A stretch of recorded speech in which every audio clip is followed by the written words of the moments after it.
In November 2005, Babagai won a landmark victory by persuading the government of Pakistan to pay for and construct the very first natural cremation ground in the Islamic world. And again in Greece in March 2006, years of political lobbying finally persuaded the Greek parliament to legalize cremation. During the 2001 foot-and-mouth crisis, the government proved that huge cattle pyres cause no harm to health or the environment. Furthermore, the tree replanting scheme would replenish British woodland.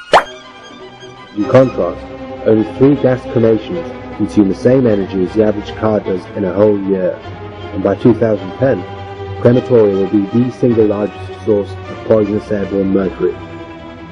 The campaign is supported by organisations and leaders from across the spectrum. The Commission for Racial Equality did address the question of Muslim burials. Why didn't they address the question of cremation?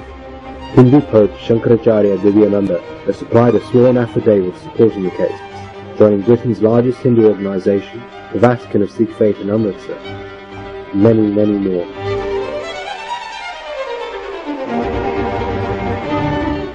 They too call for designated rural sites where natural cremation can occur privately, safely, and without disturbance to the general public, thus providing a fair, safe, and responsible option for all those who cherish faith, freedom, and choice.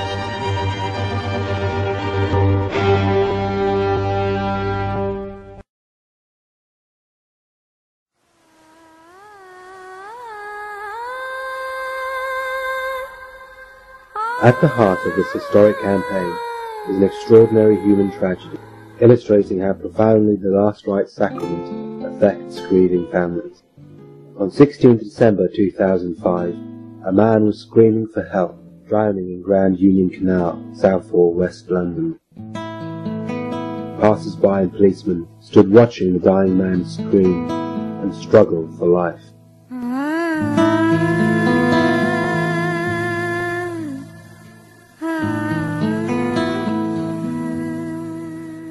Witnesses fled the scene, leaving the dead man with his last few possessions and a damaged mobile phone. First weeks, then months passed, but no one came forward to claim the body. And then, in March 2006, came a breakthrough. A number was recovered from the damaged phone, and when dialed, it was answered by Babagai. It transpired the man had once attended an advice surgery at the Anglo-Asian Friendship Society's Newcastle office. Attendance records identified him as Raj Bal Mehta, a Sikh and the only son of the late Amarjit Singh. Babagai immediately contacted Rajpal's mother and sister in Punjab, India. And when a coroner refused permission to send Rajpal's body abroad, Babagai flew out to meet the ladies in person. Now that their worst fears had become true, they agonized over the anguished and lonely last moments of Rajpal's life, and desperately wanted to find peace for his soul. Most of all, they pleaded for help to arrange an open-air funeral pyre.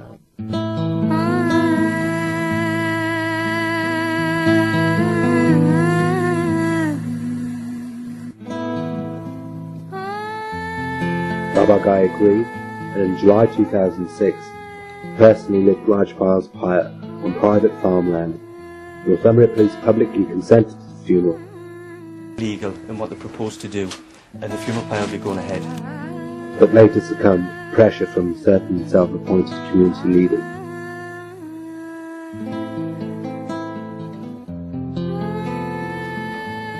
The authorities would not allow us to bring Rajpal's body to India for his funeral, and so, with Babagai's enormous help, we were able to travel to England and see him for the first time in 2 years. We stood by the pyre for hours, at first crying, wailing, and screaming. After that, even while Rajpal's body lay in front of us, we began to accept his death and peacefully let him go. It was the most extraordinary day of my life, and since then, we felt free. I remembered the line from the Hindu scripture, the Bhagavad Gita. Now I am become death, the destroyer of worlds.